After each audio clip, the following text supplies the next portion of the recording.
Hey everybody, DM Todd Michael Putnam here, bringing you another adventure table idea for D&D Creative Table Designs. This particular one here, I decided to do a dragon boss mob fight, like an end boss epic fight of a dragon. So, and of course, just to notch things up a little bit, he's a two-headed dragon. Can't remember where I found this mini, but anyways, it's a two-headed dragon, just to add to the thrill of it. What did I do to build this table? Well, some of the fun stuff that I did to make it interesting, of course, you got to do the obvious. You've got to have your dragon horde. Otherwise, what's the sense of killing them? So there's I put like little potions up there. You can see I put piles of armor, of course, piles of gold and treasure chests and things like that. Silver, open treasure chests and closed ones, things of that nature. You got to have a reason to want to kill the dragon. So that's the first thing, is you stock up the dragon with stuff. And then additionally, just to make it more immersive, I also threw in lots of dead minis that I got from Griffin Co. They have 3D printed dead villagers and stuff, which is what I put in his jaw. That mini is not actually the dead guy with bleeding arms and stuff that's being chewed on is not actually part of the dragon mini. That's its own separate mini, but it just happens to fit perfectly in his mouth and stays there. So that makes him a real badass. And then they have other dead minis, like this one here that's been chewed in half. And I threw some other people, like some dead adventurers down, and of course some skeletons for people that are adventurers or whatever that he's chewed up and killed a while ago. And just a trail of dead people, dead or dying or whatever, around him. So, but to make it a little bit more challenging, I decided to put him up on an elevation. I wanted to make him in a dragon mountain. So he's actually 3 levels up, and I'll show you how I did that in just a minute. But that's the dragon mountain right there that the players have to climb up while the dragon hurtles spells and stuff like that at them. And then as you pull back, it goes into the plains in the forest or whatever it is where the characters actually start. And you can see that there's all this open area, but of course with trees and stuff that the players get to try and charge up through. And then over on this side over here, there's a set of natural stairs that goes up, and that brings them, of course, to the first level and around this big giant stump. And then you can see there's the second set of natural stairs that goes up there, and we'll pull it back up around, and it goes up to the final set of stairs that are here to meet the dragon.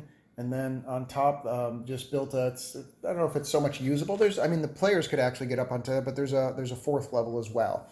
So all the trees and stuff are Dwarven Forge. The green tiles here, all this stuff here is all Dwarven Forge. They're Dread Hollow Forest stuff. It's fantastic. I've been using it since I got it, including these banks. They've got corner banks here, edge stuff.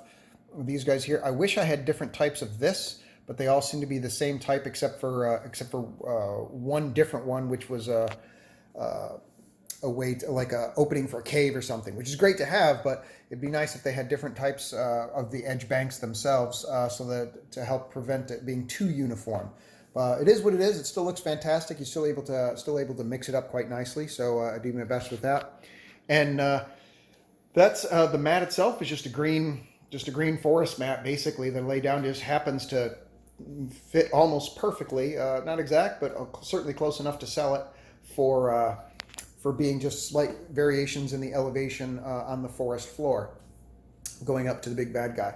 As for how I did the build, well, the secret can be seen back here. If you go back down, you can see I used some of their other Dwarven Forge elevation tiles, and I put the largest one is 24 by 24 inch clear plexiglass, and then I put another set of elevation tiles on top of that. That way, if it slides a little bit, it's okay. It doesn't matter. If it had to be stuck perfectly on top of that, then there's a chance it gets bumped, and then everything goes to heck in a handbasket, and then nobody's happy about that. Certainly not me after all the time spent building it. So if you put them on a large flat surface area like the clear plexiglass, doesn't have to be clear because obviously you're covering it up with other stuff, but that's what I use. It gives a lot more stability. So the first level goes up to there, then you do a second level here, and then there's a third level that literally goes up on top of that one those are 12 by 12 inch clear plexiglass. The 24 by 24 covers the main area here, obviously, is the big one.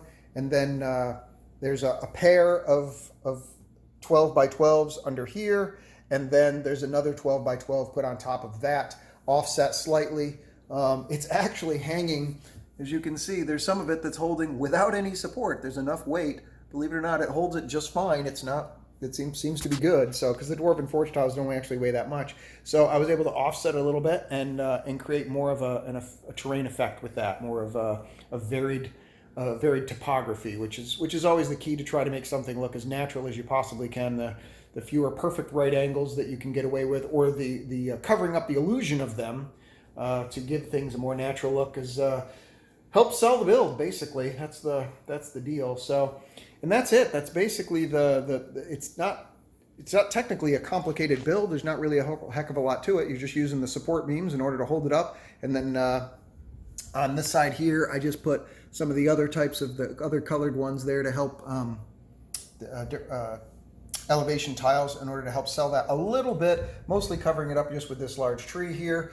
And that's it. That's my dragon adventure. So the characters would have to go running across this big open field, dealing with either the dragon flying over them and attacking them, or casting spells, or landing down there and then taking off into different locations. And the big thing is that this is supposed to be like an epic boss fight. This is supposed to be like, you know, if you're going to be doing an end boss fight of the dragon itself, that could be the whole adventure. That could be the whole thing. That could be rather time consuming. The dragon may be able to try and bargain with them, or the players try to bargain with the dragon.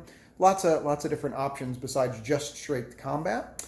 So there it is, though. That's the setup. I hope you enjoyed it, and please let me know what you think about the build in the comments below. And you have a great day, and may all your adventures be epic. Take care.